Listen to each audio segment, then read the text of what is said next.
शुक्लां वरदरं विष्णुं शशिवर्णं चतुर्भुजं प्रसन्नवदनं ध्यायेत् सर्वविघ्नोपशान्तये ज्ञानतिमिरान्धस्य ज्ञानाञ्जनशलाकया चक्षुरुन्मीलितं येन तस्मै श्रीगुरवे नमः। गुरुर्ब्रह्मा गुरुर्विष्णुर्गुरुर्देवो महेश्वरः गुरुः साक्षात् परं ब्रह्म तस्मै श्रीगुरवे नमः. So until now we covered like what was the need of Artha Shastra? Was Artha Shastra there from the beginning, or was it a science that was created when there was a need of such kind of a subject or not? So, as discussed, it was not that it was created after the need arose, but it was moreover like it is there. There was a time where there was no need of any administration. Everything was going well according to the structure given by the Vedic literature. But as the society was in that kind of a state, after a period of time, it started deteriorating, and there were people who started to actually cross their boundaries. And then when the what you call uh, the inequality or inequality or whatever, robbery has to happen, and there are many other things that were developing, and then actually the need of Arthashastra to actually exercise or to actually apply the rules of Arthashastra has come. So this is what is the understanding. So now it is about Dandanitehe Shashvatitvam, that is the evergreenness nature of Arthashastra, Dandaniti. प्रमाणपुरस्सरं परीक्ष्य देशकालौ शक्तिञ्च विविच्य जायमाना प्रवृत्तिः विघ्नैः अनुच्छेद्या एव इति युक्त्या प्रतिपादयितुं शक्यते, अन्यथा अव्यवस्थाप्रयुक्तं निमज्जमानमेव आपद्यते. So through logic that we can understand that whatever keeping in mind the desha, kala and shakti, keeping in mind the desha, kala, that is the situations regionally, situations according to the times, and even the shakti here means the capabilities of the society. Whatever the decisions are making, or whatever the way, in whichever way the society actually goes forward, if everything is according to the pramana, according to the shastra, then we can say the progress of the society would be nirvighna, without any hindrances. So hence Dandaniti helps us to take forward a society in such a way where there may not be any hindrances.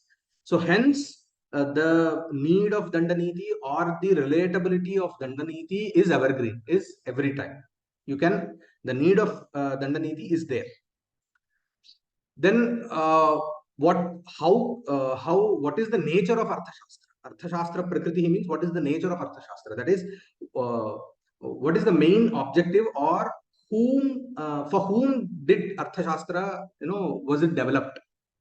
For whom? Was it developed keeping in the broader society in mind, or was it developed keeping in the main administrator of the king and his constituents in mind? So this is the main question. So the answer is that it is essentially written only or developed for king and his associates, and not for the larger society, keeping it in mind. So that is what is it. Mahantam atyarthe kshatriyam grahastham sarvadishayinam samriddhimantam rajanam anudhyaya arthashastram dandanityatmakam upadishtam. So keeping in whom in mind did Arthashastra was the Arthashastra written?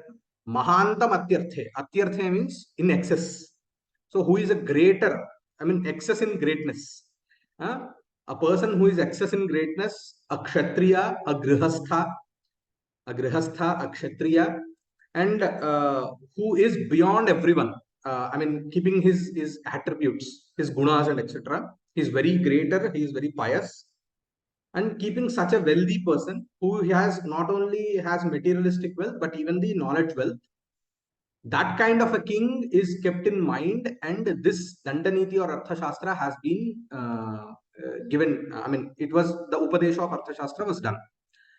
अत्र तेन निरूपितः अर्जन वर्धन रक्षण सत्पात्र प्रतिपत्यात्मक चतुष्टयं प्रति सर्वांगोपहारो वर्तते. So in this Arthashastra, what are the four essential things that were discussed are Arjana, that is acquiring, Vardhana, that is developing, or Vardhanam means what you call developing, Rakshana, defending, and Satpatra Pratipatti, giving the people whatever they need. So this is Satpatra Pratipatti. So if someone needs some kind of a help, giving him the help that is needed, not the help that they think. So we can understand keeping the present scenario. Satpatra Pratipatti. It's not like freebies to everyone. Not apatra. Yeah, it's like nowadays the many everything is apatra. Schemes are like in general. It's not specific to people who are in need. Like even the reservation policy, you see, whatever the freebies that they give. Many policies are in such way that they are in broader in spectrum, and they don't have any. And at the end, they are not meaningful for the people who are in need. Actually, so they are given to many people who are in not need, and many people are deprived because they don't come in that framework. So this is what. So Satpatra Pratipatti is one main essential quality. So this is what is called as Sarvanga Upahara. So this is what is Sarvanga Upahara. That is the broader spectrum of Arthashastra. What does it do? These four things. It helps you to acquire new territories. It helps you to what you call expand your territory.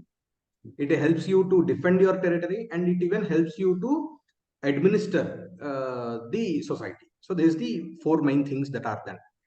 Ita eva sarvavidhaihi shasanaihi grihasthaiva samana dharmam suchintya atideshena angapurtihi suvicharanīya iti sarvavidhasyapi shasanasya krite mahadupakarakam prakriti bhutam sthitam. So if we actually see what are the four things that are done or told by Arthashastra, those are all actually for the administrators, not for the normal citizens.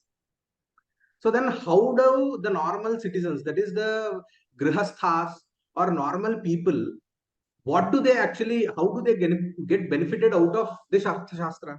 As this Arthashastra is for administrators and not for the common citizens, then how to, does it actually serve any purpose to general public? They say, here we call something called as Atidesha Nyaya. So we have this Atidesha Nyaya. So this is a concept from the Mimamsa. So Atidesha is one such thing where in one prakarana, it is moreover like, I can give you like a very, yeah. So normally what do we do? While we write any article or anything, we first write Indian knowledge systems and bracket IKS for the first time. And afterwards you use the acronym IKS. So that it is said that what is IKS? You have to see first what is IKS. First, when the word IKS was used, and from there you keep on actually memorizing, or whenever needed, you will actually expand what is IKS. So you use this acronym, right? So this is somewhat similar to Atidesha Nyaya. That is, in one particular prakarana, a subject is explored in detail, and afterwards it is not explored because it is said that you get it from there. From that chapter, you get to know this one. Like an index, so like Adi Parva is said to be in Mahabharata. No? Like you go back and refer to that. Yeah. Yeah, you go back and refer to that. So wherever needed, once it is said, afterwards you actually get that from that previous thing and apply according to the current scenario. It is not that it may have been some subject or some thing has been explored or explained in another context in some other chapter. Okay, you take it from there, but you try to apply that to the present context. So this is Atidesha Nyaya. Actually, this is done in the yajnas and etc. In Mimamsa, purely Mimamsa, it is somewhere related to yajnas. So that means yajnas have many constituents. That means they have many small yajnas. In a very big yajna like a Somayaga, you have many small yajnas. So one of the constituent, a small yajna, is actually a constituent of another big yajna like Poundarika or anything. So in the Poundarika Prakarana, this small yajna is not explained. So it is understood that by Adidesha Nyaya, this small yajna, which is part of Somayaga, is actually applied even in Poundarika Yajna, and hence in the Prakarana of Poundarika Yajna, so in order to actually evade this data redundancy. So this is one of the technique. So in the same way, whatever is said in Artha Shastra is actually said keeping in mind the king or the main administrator, but it doesn't mean that the normal citizens, the normal grihasthas are not, they don't have anything to for them in the Artha Shastra. So they can take parts which are applicable to them in order to administer in the micro level. So Artha Shastra is in the macro level. It is keeping in mind the whole society and the administrators in mind. But in the macro level, in the micro level, you can take whatever is needed for yourself and apply it in your administration also. From the macro to micro level, it is possible. So then comes another question. Then if that is the case, then keeping in mind the larger society, why was not Artha Shastra written? So if it is applicable to the microest part of the society, then you could say that the Artha Shastra was why was not Artha Shastra designed in such a way that it is applicable to the whole society? Why it is written in such a way or developed in such a way that it is applicable to Rajas, and it is mostly said that Artha Shastra has to be studied by the administrators and not by the common public. So then they say that, you see, we have something called as Laghava and Gaurava, the shortest path and the longest path. You see, the main, what we call it as the Keelakam, or the essence, or the Ayu Pattu antam kadandi Telugulo. Ayu Pattu ne antaru? The nub of any issue. Yeah. Yeah. So the main crux of a Solar society, plexus. or what is the thing that actually it is, I can give you a simile like, if you want to make a pot or a ball, mud ball out of mud. So what is it that you need? What is it that keeps the mud together? Is water, right? So without that, the mud cannot actually come together, and we call something as pindi bhava. So that does not happen. So what is it that main source or main power or main place which actually holds the society all together is king. So it actually boils down to that particular person. If this guy is not there, or if this system, the main administration, or the person heading the administration is not there, then the whole society will collapse. So it is easier to address this main cause or this main particular subject or this person, whatever is needed for this person, to actually equip this person with whatever is needed in order to hold the whole society, then that the rest will be taken care, right? So in that way, this is more easier to do than actually address all the issues related to the society. This guy will take care of all the other issues. We need to equip him with that kind of a knowledge through which he can actually take care of the other needs or other whatever needs of the society in the macro level. So that is why Artha Shastra is essentially written keeping mind the king in mind, and it has been.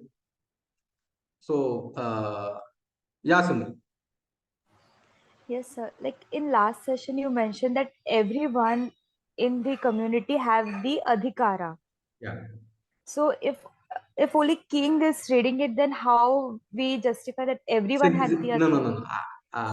There is a difference. Yes.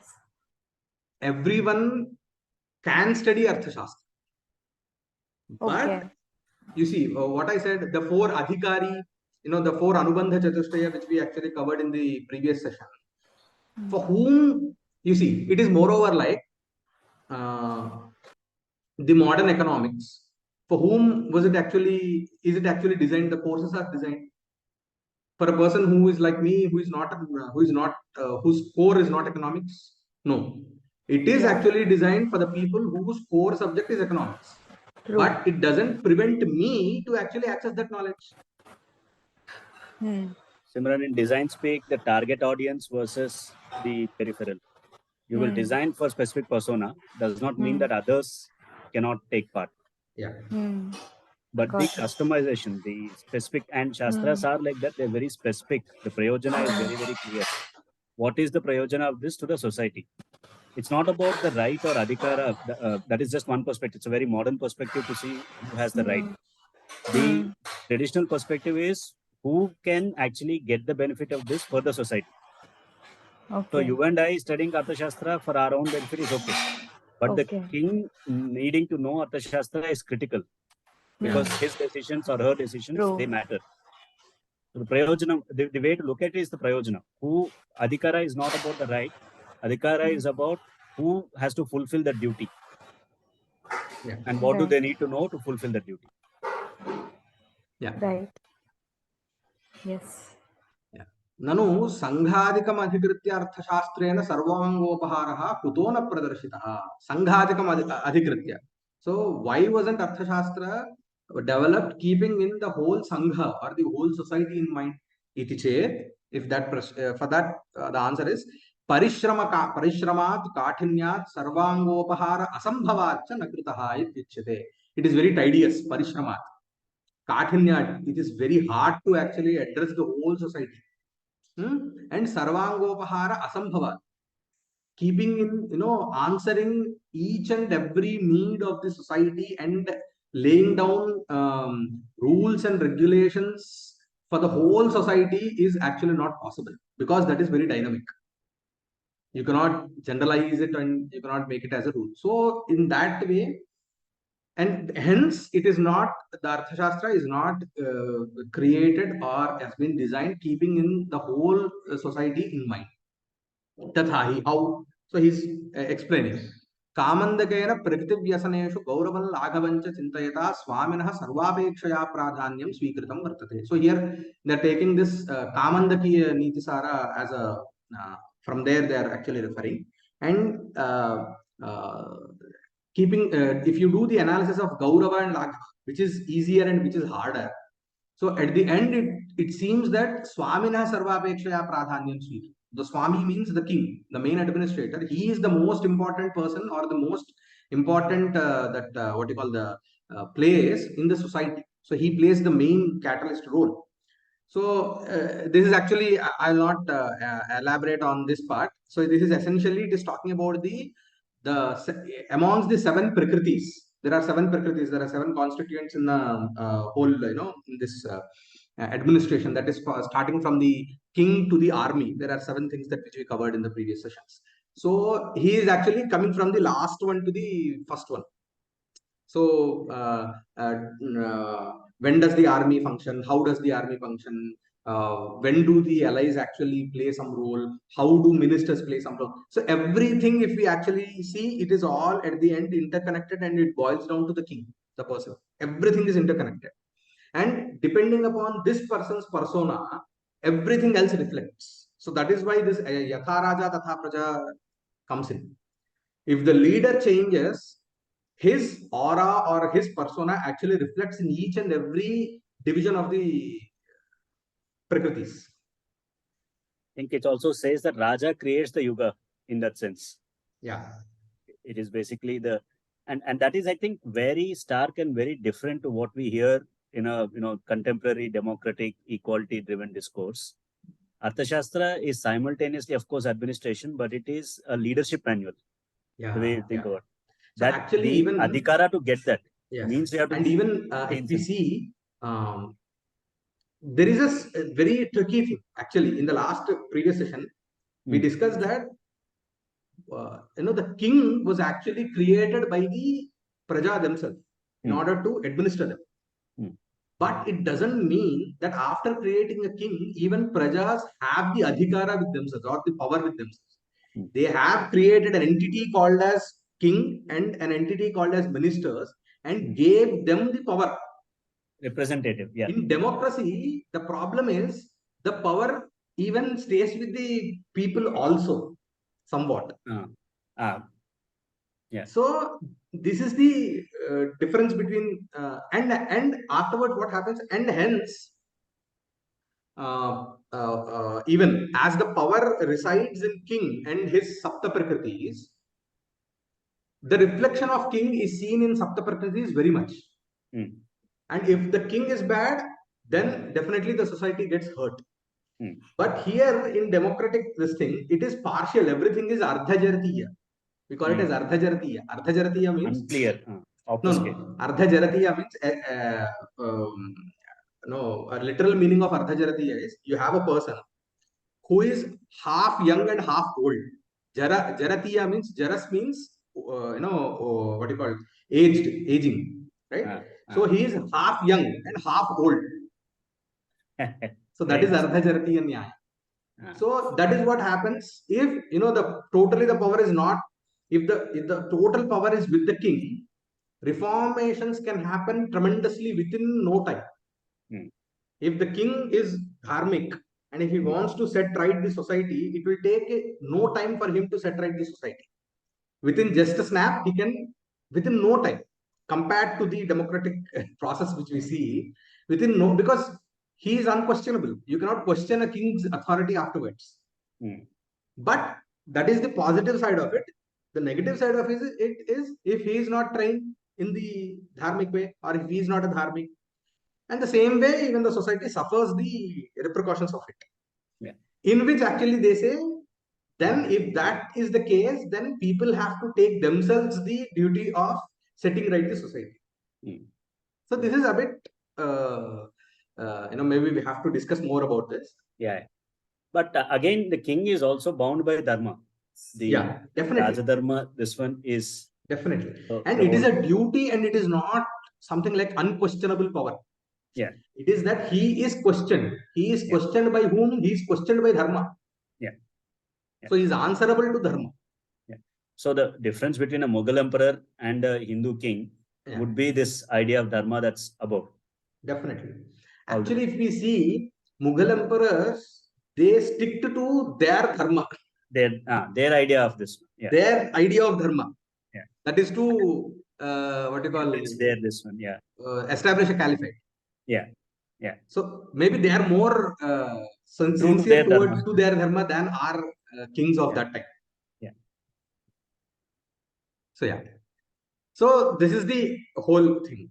Not only that, kincha ekaha kulinaha kshatriyaha राजपुत्र रक्षण प्रकरणोक्त दिशा महता परिश्रमेण गर्भाधानाद् आरभ्य हितद्रष्ट्रा गुरुणा चतस्रः विद्याः शिक्षयित्वा राजपुत्रः बोधनीयो वर्तते. बोधे जाते एव राजपुत्रः कामज क्रोधजाभ्यां व्यसनाभ्यां निर्मुक्तः स्वकर्मणि कुशलः आश्रितात्मोपकारी गुणसम्पन्नः संस्कृतः भूत्वा जनपदस्य मित्रं कथंचित् भवति. So, and not only that,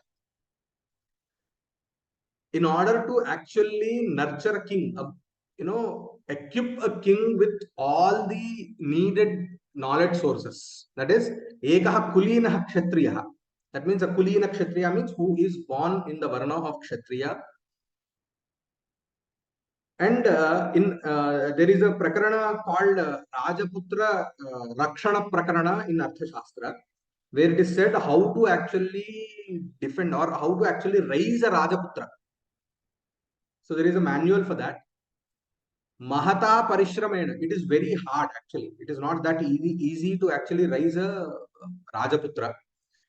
From Garbhadanam, from his conception.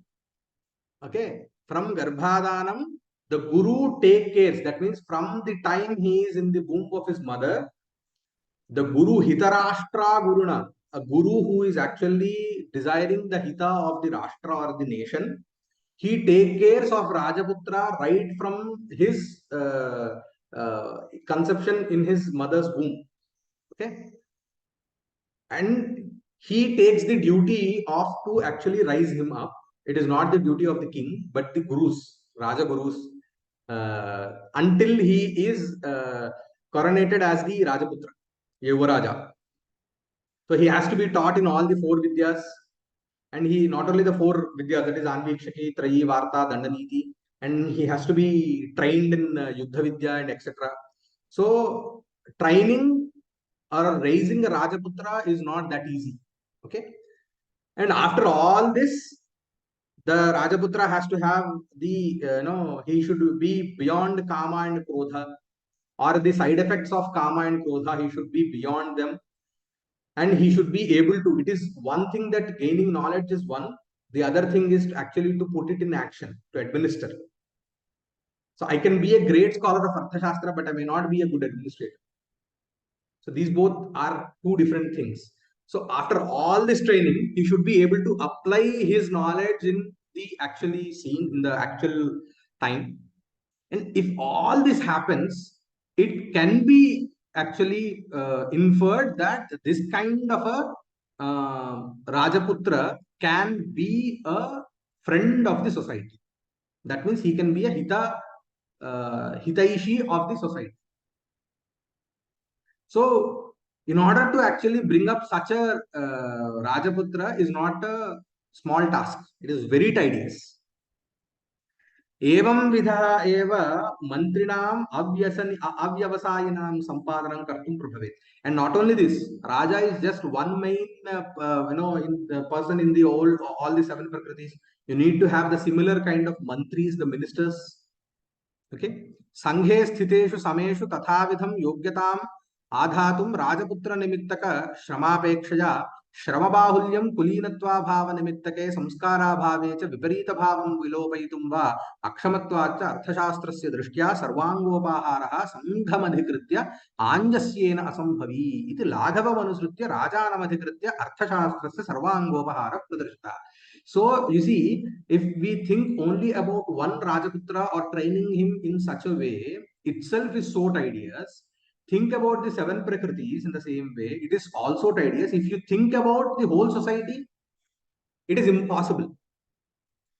But in contrary to this, if you actually focus upon the main catalyst power of the whole society, and if you can train him in such a way, then he can actually reform the whole society. So this is more wiser thing to do. Okay. So that is why Artha Shastra is was actually what you call developed, keeping in the king in the mind. Anything else you wish to discuss or share anything? This is a very interesting contrast, right? This whole idea of adult universal franchise, all the debates that we have. Even today, there's a debate about the efficacy of democracy and all that. Right? We've taken that as a modern value because we like the idea of equality. We like the idea of everyone having the same thing. But what we've forgotten in this process, or what doesn't get enough attention in public discourse, is what is the destination for equality? Whatever idea, whether it's equality, the irony is that we talk about society in large about equality. Yeah. But when the matters of money comes in, you talk about hierarchy. Yeah. Leadership. Equality, you talk about leadership. What the West has achieved is not equality. No society can ever be equal. What they've achieved is the discourse of equality. They will use that idea, and Ashay Naik has written a very beautiful paper on this. It's one of the finest articles on the Indic side. He talks about the Hindu liberals, Hindu conservatives, and Hindu reactionaries. It's a very beautiful essay. I'll share it in our group. He says the Hindu liberals, of course, are the people who are anyways saying that Hindu is also liberal. It is the original liberal. Hindu conservatives are just saying that we have some practices that are left after all of our history. Leave us to do this. The rest you can take. Whatever you do, we don't care. They're just trying. Hindu reactionaries, basically the traditionalists or trads, as they like to call today, are the people who are trying to say what we have is the right thing. And that is a far more difficult argument to make, because the entire moral universe has changed. Today, if you talk against equality, you are immediately and automatically demeaned. You're demonized, right? What is missing in the conversation for me is all of this discourse should be in the service of well-being of others in the society. So whatever system you design should be something that is able to take care of the abhyudaya of people. That is lost. So we've confused, or we've arrived at the means itself as the destination. The Yeah. minute you achieve this equality of vote, that is in itself seen as a great this one. What is this leading to? Whether or not this is getting the right people into governance? Is it getting the merit? Is it able to solve the complexity? All of those things which you're able to see as important things in corporate, you're not able to see it for society. So this, it's a very it's not an easy argument to make for us, of course. We are going to have a lot of, but we'll have to study this and make a case for this. And I request, if anyone is interested, keeping this actually the topic of why Artha Shastra was designed keeping in the king in mind. Maybe we can make design some infographic showing that how the head of the administration is the catalyst or the person who can actually uphold the society's integrity and maybe if you can actually come up with a we should. Why that is critical to actually, because this challenge that you talk about is very true. This dispersion of power in the name of balance and checks and everything, basically it does not have any upside potential. It will keep everything in mediocrity. There is no upside potential in it.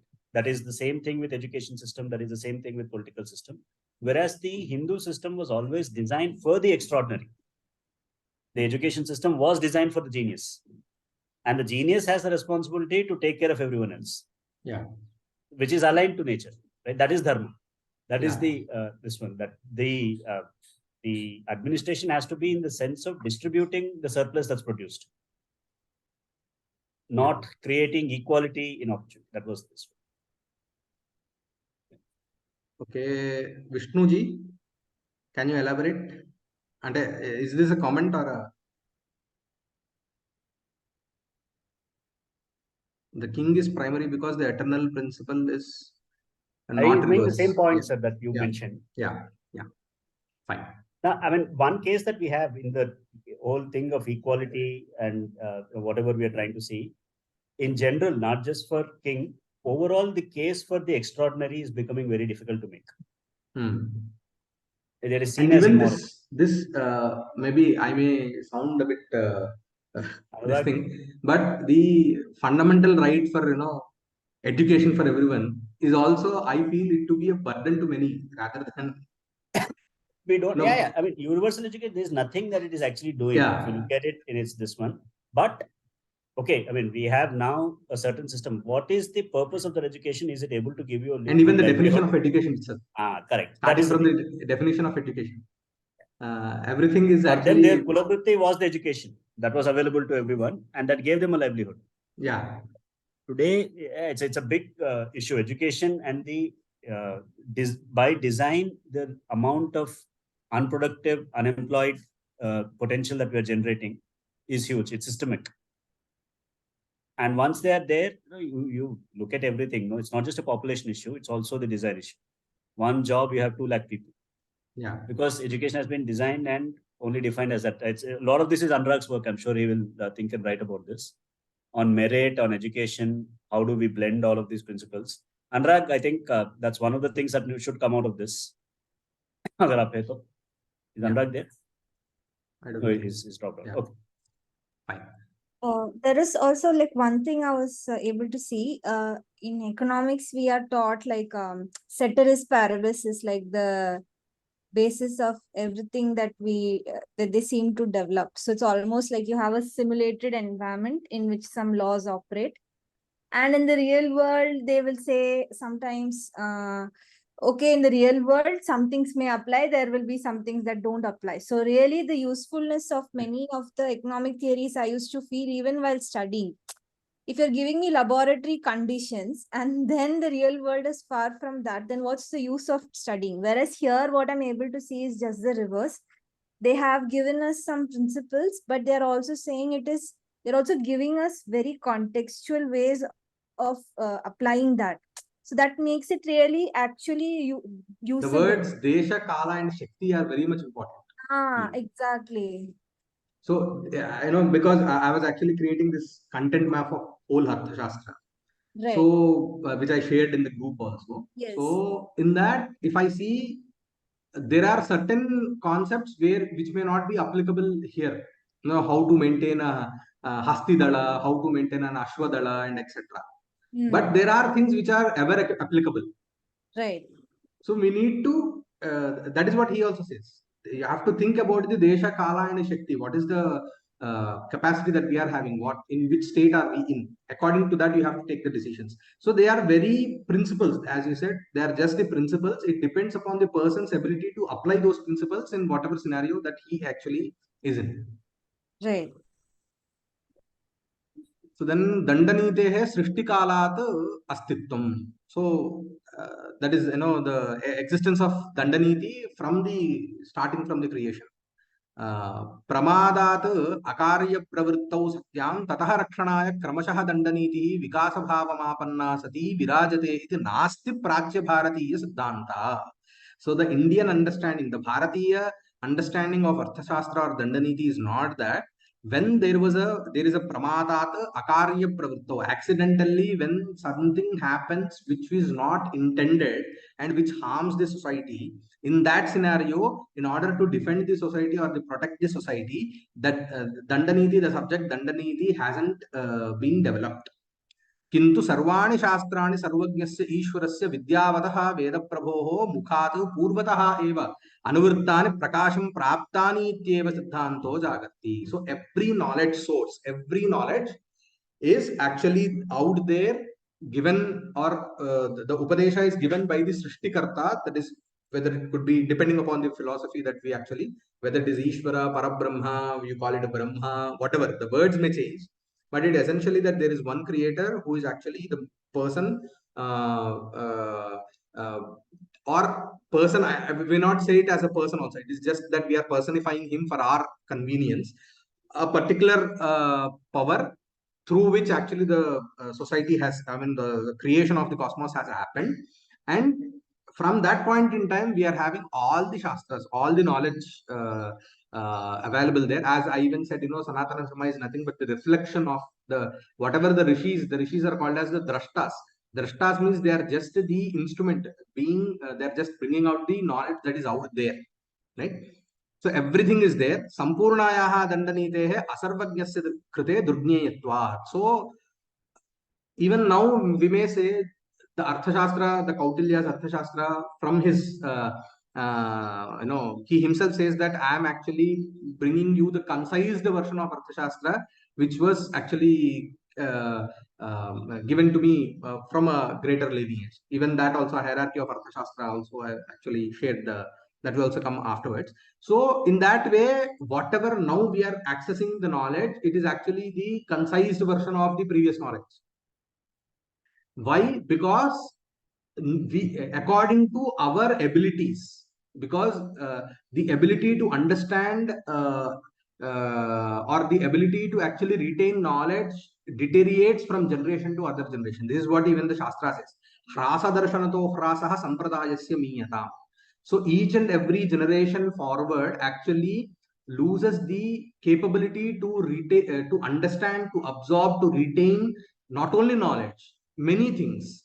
Even the materialistically also, our height, is coming down. Our muscle mass, or the strength, I would say, not muscle mass, but the strength that our ancestors had. Thinking about basic of Mallayuddha was that they used to warm up with 500 dandabaitaks. So it is very common for everyone in that society, and they used to the kind of weight that they used to actually were able to lift was tremendous. So now we don't have even that kind of a, and even they used to have what you call 10-20 children. They used to maintain them. So everything was possible for them in those days, which is not possible for us now. We are not able to eat in that quantity also in which quantity they used to eat. They used to cook. So all these things change. We are not able to even digest pure milk. So the amount of milk that they used to drink. So everything is different. So in that way, each and every generation forward, we are actually accessing only the concised version of the knowledge that the previous generations had. So in that way, the whole Dandaniti it is impossible to actually understand the whole Dandaniti. This is what is so whatever is possible for us to understand, It has been concised, it has been put. Even now we are not able to understand Kautilya's Artha Shastra, hence we are actually again going taking help of other commentaries. So it happens from generation to generation. यच्च नेति कौटिल्यः इत्युक्तं तत्र तु पूर्वानुस्यूत समत्वेन उद्देश्य साधनाय अपेक्षानुसारेण त्रयीमाश्रित्य तदीय मर्यादानुसारेण न्यायाभास विचारणेन च साधितम्. So that is what even Kautilya also referred to his Purvacharyas and whatever was needed at that point in time according to the Trayi, that is the Vedic literature's boundaries. He actually wrote this Artha Shastra. And actually that is like we have this if you take any subject or any devata in upasana, we have this sahasranamas like Vishnu Sahasranama, Lalita Sahasranama, and etc. The main concept of these sahasranamas is envisaging everything as that deity. If you take Vishnu Sahasranama, the whole cosmos is Vishnu. If you take Lalita Sahasranama, the whole cosmos is Lalita. In the same way, even here, if you are a core Dandaniti person, you see everything to be Dandaniti or interrelated to Dandaniti. So as I feel that everywhere Nyaya and Vedanta are applicable, for me everywhere I see Nyaya and Vedanta. So that is the sampradaya that we are actually taught in. Everything is interrelated. Every knowledge source is interrelated. Nothing is separate. Nothing is compartmental. So that is what Yadi Praja. So here he says Sarvani Shastrani Dandaniti. Whatever the knowledge source is available, it can be said that it is Dandaniti. That means it is somewhere directly or indirectly related to Dandaniti. It will help you in that way. यदि प्रजापालनार्थं शास्त्राणि नीत्यात्मकतया प्रवृत्तानि स्युः तर्हि सर्वाणि तानि नीतिपदभाञ्चि भवन्ति. So if in order to maintain equilibrium in the society, whatever knowledge source is actually useful, that can be called as niti, and if it is niti, then that is dandaniti. So this is what is the that is given. यदा तु धर्मादिभेदेन उद्देश्यं पृथक्कृत्य शास्त्राणि धर्माधिका अधिकारिभेदेन प्रवृत्तानि भवन्ति तदा तान्येव शास्त्राणि दण्डनीतितः पृथक् परिगण्यन्ते. If you actually it is subject to your perception or your definition. How do you define shastras? If I define that whatever shastra is useful to maintain equilibrium in the society, then that shastra becomes Niti Shastra and hence it can be called as Dandaniti. If this is my interpretation, then everything is Dandaniti. If I say no, this particular knowledge source deals with dharma mainly and it is meant for dharma jignasus, then it can be called as Dharma Shastra. So it is everything is subject to definition and your perception. Okay. Evam satve angangi bhava bhavena shastrani utsanna kalpani bhavanti. If you try to see them different, I mean compartmentalize or all these shastras, then you will not find any common thread among them. And that is not actually intended. If you actually compartmentalize all these knowledge sources, then it will not help the society to sustain. Okay, atah shastranam parthakyen astitve kalpitepi angangi bhavena parasparam samrakshanaparani bhavanti. Even though you compartmentalize them based upon their subject, objectives and etc., but they have to serve a common objective. You have to, it's moreover like a mala.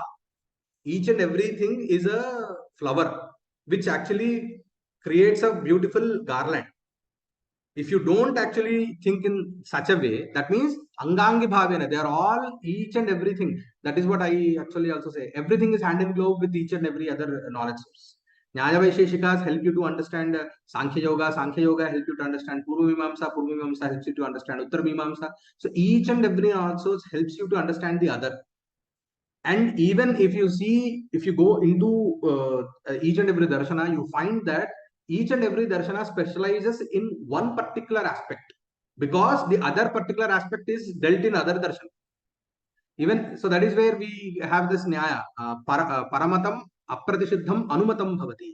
whatever is not contradicted in this particular knowledge source and is needed in this knowledge source to complete it, fulfill it, and to complete the whole picture or the framework, you take help of the other knowledge source. So this is actually, that is why you don't find how to do nididhyasana in Vedanta.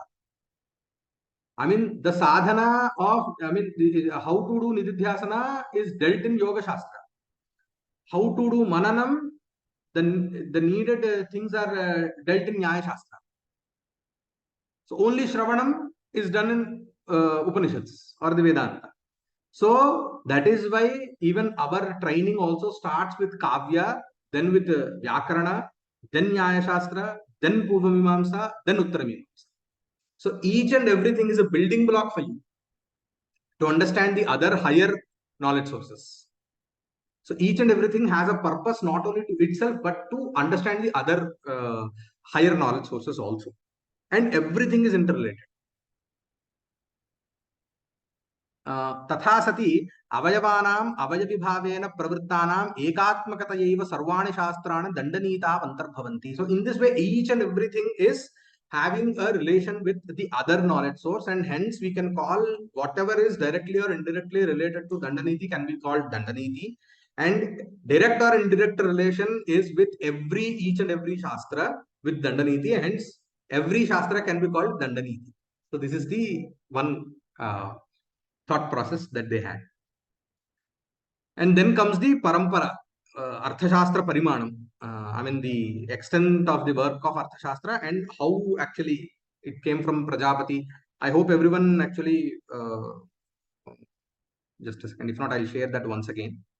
There is one addition I thought I will actually have.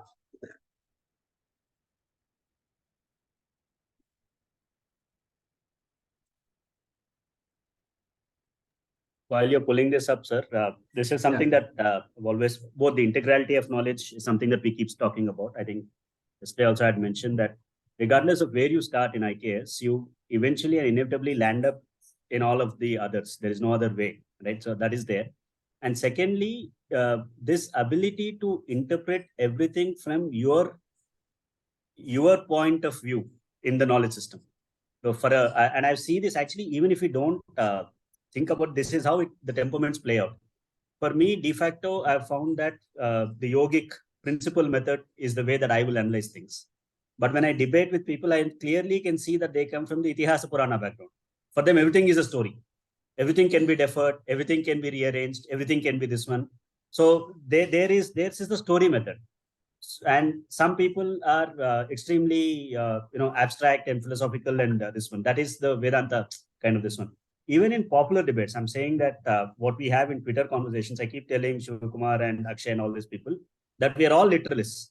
You are a literalist about Mahabharata. I'm a literalist about Yoga Sutra. Somebody else is a literalist about Constitution, or somebody else is about a Dharma Shastra. So to say that somebody is a literalist and somebody is not is actually self-serving. And you will see these tendencies coming out in everyone. You see a person and you will be able to, from a traditional this one, you will be able to see which discipline they are coming from and how the discipline shapes. And this is actually very good. Ultimately, whatever our proclivity is, whether yours is a yoga or a Itihasa or Vedanta, you should be able to interpret all the developments in the world through that darshana. Yeah. And fold it inside. That is the only way any tradition of knowledge is also preserved. We call this the negative core. Even if something is disproven within a tradition of knowledge, you will still go back and preserve the core kernel, because it's the core kernel which can then once again create the ability to discover new truths. And even actually, that actually helps us to, what I feel is, there are certain contradictions between Nyaya and maybe Purva Mimamsa and or Uttara Mimamsa. Like taking the concept of mind. So according to Nyaya Sutras or Nyaya Shastra, the mind is Paraman. It is very small, like Paraman. But the Vedantas actually contradict with it. And they have their own logic for that, and they say it is Madhyama Pramana and etc. So even while, in this tradition, if you study first Nyaya and then go ahead with Vedanta, which actually contradicts with Nyaya, which refutes Nyaya philosophy fundamental also, you have this, then you gain this, okay, fine. That means that there can be a difference in understanding. Yeah. So that actually helps you with the tolerance about multiple views upon one particular topic. There can be, it is not that one thing is absolute. So it depends upon the kind of thought process you are in actually. At some point in life, you may not be able to understand that, but after some maturity that you gain, you actually interpret. I actually experienced this with the novel called Veyi Padagalu by Vishwanath Satyanarayana. So there is this wonderful novel called Veyi Padagalu, which was translated by P.V. Narasimha Rao as Sahasrapand, and he got Jnanapith Award for that. So this novel actually is multi-layered actually. So when I studied when I was 15, I understood it in a different way. When I studied the same work again in 20, when I was 20, it was something else for me. Now, if I study, I see something else in it. So you understand depending upon your maturity and your understanding of the society and etc. And that reflects in your reading of that particular subject. So this actually helps us. And through that entire seemingly disparate thing, the thread of dharma ties everything. That basic element is not given up in any version. And that is what we need to know, that the Indic knowledge systems or the Astika Jnana Parampara, whatever is there, it may have contradictions in between them, but they have a larger framework or a larger boundary which they actually don't cross. Yeah. There can be understanding, differences, but the Purushartha framework, they don't come out beyond that. They don't come beyond the Vedic, understanding or the scaffolding is there. Of Veda. Yeah, the scaffolding is there, and also the principles of Rita, Dharma, Yajna, Karma, Punarjanma, those are central. It appears that they are not violated in any of these things. And that is what this actually we can actually relate it with the Rajasic, Tamasic and Sattvic natures of ourselves. Because some people, sadhana, they cannot do Sattvic sadhana. They can only do Tamasic sadhanas because that is their personality. And that is why if you go through the Mantra Shastra and the Tantra Shastras, Tamasic sadhanas are not actually said to be inferior to Sattvic sadhanas. Yeah. It is only they are all parallel. Sattvic sadhana, Rajasic sadhana, Tamasic sadhana. There are 3 types. You do whatever you want. But you can only do that kind of a sadhana which actually suits your personality. It doesn't mean that something is inferior and something is superior, nor something is good and something is bad. You need to have Tamasic sadhakas in a Rajya. Because what is the need of a Tamasic sadhana is you get the outcome very fast. Within few days, you can achieve the outcome. When do you need it? You need this kind of a sadhana when you are having your enemies in the border of your city. You need to stop them. This even happened if you go through this Kota Venkatachalamji's he writes in his books, where actually when at the time of when Alexander, when he was trying to invade the Bharatavarsha, so the accounts of his generals, he takes care of them. He sees that without any this thing, we are having this thunderbolts and etc., and our army is not able to go further. So this is because of the tantric sadhakas. They created this. It is not the army. It is they use their tantric sadhana. So this can happen with tamasic sadhana, not with sattvic sadhana. And even in Mahabharata, you have this astras, the concept of astras. If you even each and every astra is very meticulous. You cannot do it within a day. Astra sadhana is not that easy. Brahmastra sadhana is like Anuloma and Viloma Akshara Laksha of Gayatri Japa. That is impossible now. I cannot even think about it if you have to do it once. So these guys actually prepare themselves in such a way. That way it was called as Dharma Yuddha, sunrise to sunset. Why? Because they had other things they had to prepare. Astra Prayoga, if they have to prepare themselves, they have to do the sadhana. Then when do they have time to sleep? No time for sleeping. So they prepare themselves in such a way. So in order to that, you need to have yoga sadhana, you need to have mantra sadhana, you need to have tantra sadhana, you need to know how to use a bow and arrow, you need to know how to ride a ratha and all these things. So it is not one particular subject cannot deal all these things. It is very much vivid out there. So each and everything is related to other in such a way. Okay, then I'll just wrap it up with this thing. So I think everyone saw this. So this is the hierarchy. I mean the parampara of Artha Shastra. That is, Artha Shastra doesn't mean only Kautilya has written Artha Shastra. It is about the subject of Artha Shastra. So first the Prajapati has written Artha Shastra, which was 1 lakh adhyayas, too big. Yeah. Then he gave it to Vishalaksha, who made a more concised version of 10,000 adhyayas. And Vishalaksha gave it to Indra, who Akshay again did it, concised it to 5,000 adhyayas. Indra gave it to Brihaspati. Brihaspati concised it to 3,000 adhyayas. And he gave it to Shukra. Shukra concised it into 1,000 adhyayas. And we have independent sampradayas also. That is, we have Viduraniti, you have Abhiya. I don't know who Abhiya is. Vidura is famous in Mahabharata. Uddhava is also famous. Bhishma is also famous. So we may have to find the content of Artha Shastra in Mahabharata, I suppose, from Vidura and Bhishma. And Uddhava, I don't know whether it is available or not. So Kautilya actually, when he talks about Purvacharya's Artha Shastra, he kept all this in mind. And he wrote it in 6,000 shlokas, very much small. And 180 he divided into prakaranas. And actually, even after this, we even had another thing, that is Kamandaki Nitisara. So that is another work which is again a condensed version of Artha Shastra. So how is the prakarana defined or determined? Yeah, that I think this will help. I saw your other infographic where there were all the prakaranas. Yeah. Just a second. Yeah. So here actually Artha Shastra is actually first divided into 18 adhikaranas. So 18 adhikaranas. Vinayadhikarana, Adhyaksha Prachara, Dharmasthaniya, Kantaka Shodhana, and etc. So 18 adhikaranas. And each adhikarana again has number of prakaranas. So it is related to subject only. It doesn't have any numerical this thing. These many shlokas, one prakarana. No, some prakaranas are big, some prakaranas are small.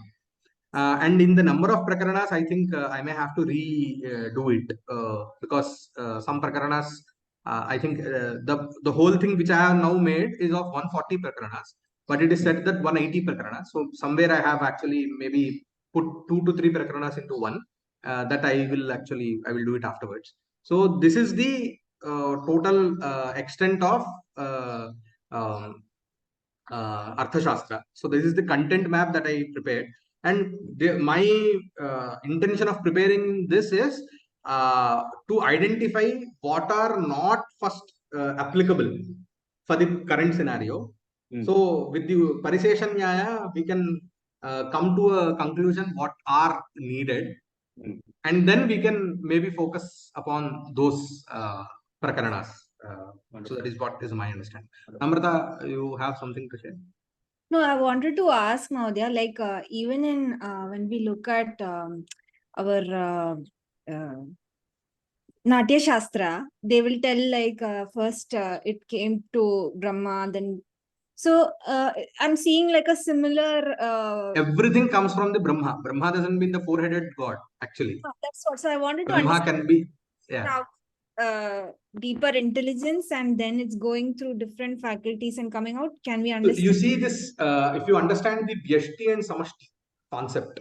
Right. So there is one in the Vedantic this thing. You have something called as Vyashti Purusha, Vyashti Jiva, and a Samashti Jiva concept.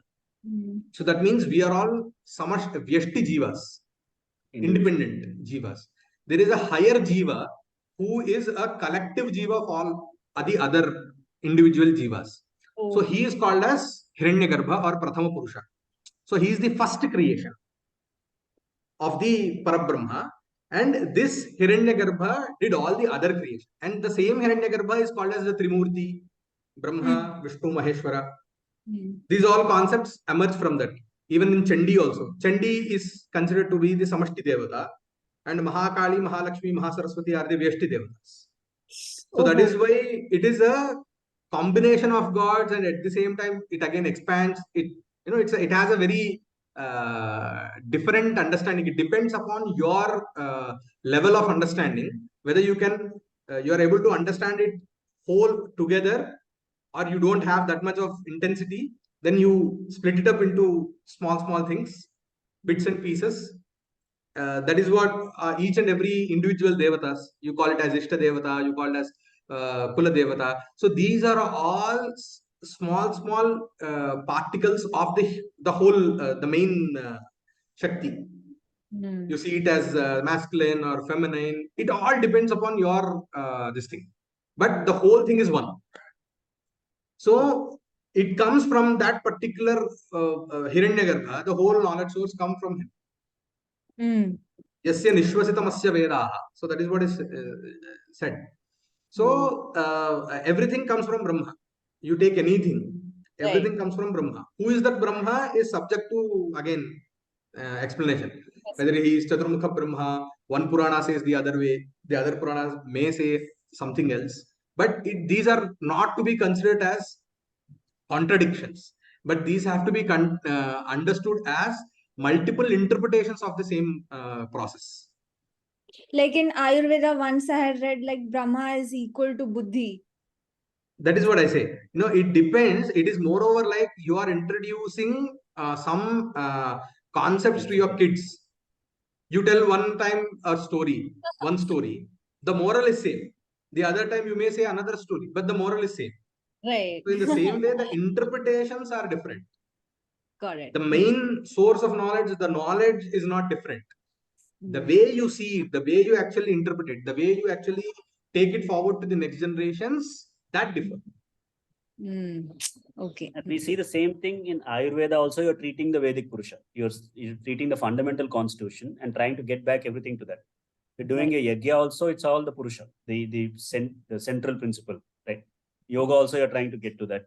Yeah. That one thing which is ideal or the primal, you're trying to get everything back to that in everything that you do, whether it's puja, yoga, Ayurveda. That's something that we see as a central kernel. Yeah. Yeah, Simran. Just one thing I wanted to understand, like, so, sir, has Raghavji, you and Sir Srinivasji, you both were discussing that there is a larger scaffolding which is taking care that all come to a central point. Like there is some kind of consensus which is happening eventually. So, like currently, like before that role culture was playing, where those principles of existence, design, if I say in this vocabulary, like the design principles of existence were naturally understood in various form to the people. The culture was playing that role. So currently, like when that kind of context is not set, everyone is working in different contexts. So everyone is working on different understanding of the meaning of existence, the meaning of what they want for education. Then how now when we create an infographics about the leader also, then it may understood as a dictator, or it may be understood as something else. Then how we communicate without setting that context? So that's why it's very important, sir. I'll just quickly answer this, and then of course, sir will provide perspective. I made a thread yesterday about the caste system, because there is so much of discourse on the caste system and all of that. I said that you cannot speak about Kula Jati Varna without reference to Purushartha. You cannot speak about caste without talking about ashrama, which is common to everyone. Whether you are Brahmana, Kshatriya, or whatever, you're still going through all 4 stages of life. That is the truth. So, Simran, the answer to your question is the reason why Brihat exists, or Kameshwari Foundation exists, that we have to keep reinforcing the scaffolding, relate everything to the meta principle. You have to glean the central. When we spoke about civilizational design thinking also, we said the Pancharana, Purushartha, Tapas, Yajna, Karma, Punarjanma. There are 5 or 6 things that we said are the central things. That is also the ability that we need to develop, that you're mapping everything to that, to those meta principles. So when you make this infographic, think about the meta first. What is the meta layer? The meta layer is the Purushartha and this, right? Within that, what is the layer? There is the Artha layer. Within the Artha layer, there is the need for leadership, a public leadership, right? Within that, these are the things that are needed. So your infographic should communicate the entire design. Sir, if you had any Yeah, I mean, what I see is that every time there will be a need for us to reinterpret things. Yeah. I mean, that is what actually it is very hard, because now what's happening is, in the name of Varna and Jati and caste, actually we don't know what is caste. We know, I mean, if I study Dharma Shastra, you don't know what is caste, because I have to first understand the concept of caste in order to, because there is only Jati and Varna in Dharma Shastras, and Jati and Varna are used interchangeably. Jati essentially means birth. Yes, Varna. Yeah, yeah, it is. Jati Varna essentially means birth. So and what's happening now is, why there is a need to understand all this is, even if you see the work which we are actually referring to, Artha Shastra, was also done by great scholar, because he found that there is a need to actually again reinterpret and give an interpretation for this in nowadays, in today's situation. Because what's happening is, fearing some backlash or some threatens or something, people may abuse me if I state whatever there is in Shastras as it is. So they may abuse me, definitely, but I should not stay back foot by stating that people may not accept my viewpoint, and state whatever is there as it is in the Shastras. I may have to not state it as it is, but I may have to state it in such a way that it makes previously, I was recently, when I was in MNLU, that is the Nagpur Law University, Maharashtra National Law University in Nagpur. So actually started a conversation with those students about the concept of child marriage. See how the word of Balya Vivaha, the kind of sati, the concept of sati, these are all so stereotyped. If you just utter the word of Balya Vivaha itself, it has become a taboo. No, that is atrocity. You don't understand the concept of Vivaha first, and how come, keeping in mind, even in the reservation bill, or the recent reservation bill, whatever, the understanding of it's moreover like trying to talk, or trying to put out opinions which will be applauded. So that is what is happening in the name of, actually, this is Sanatana Dharma, this is Sanatana Dharma. So no one is able to understand, or come to the core, understand the core, what is the principle of it, and then understand the concept of it. Every time we mingle the human nature and the Shastras. Human nature is Matsya Nyaya. Matsya Nyaya is what we even discussed. That is the powerful and the wealthy part of the society will oppress the poor and the powerless people in the society. This is Matsya Nyaya, essentially is the nature, is nature of human, right? It doesn't has anything to do with the Shastras. What the Shastras do, actually, they help you to eradicate that Matsya Nyaya. But what we do is, in order to answer this Matsya Nyaya, we actually attach it with the scriptures and say that this was told in the scriptures. If you give anyone unquestionable authority and unaccountable wealth, he will turn to be an oppressor. He will turn himself to be an oppressor if he is not trained in dharma, if he is not dharmic. So this is the nature. This is not about some people who are downtrodden now in the society, nor people who are having wealth with them. So it doesn't has anything to do with the strata of where they are placed in the society. It has something to do with the human nature. So what the Shastras actually do, trying to study Shastras, is trying to keep ourselves, regulate our human nature. Let not the Matsya Nyaya prevail in me as in a person in the micro level, which will not actually affect in the macro level on the society. Yeah. So if there is anything else we can discuss, if not, we can conclude here. Oh.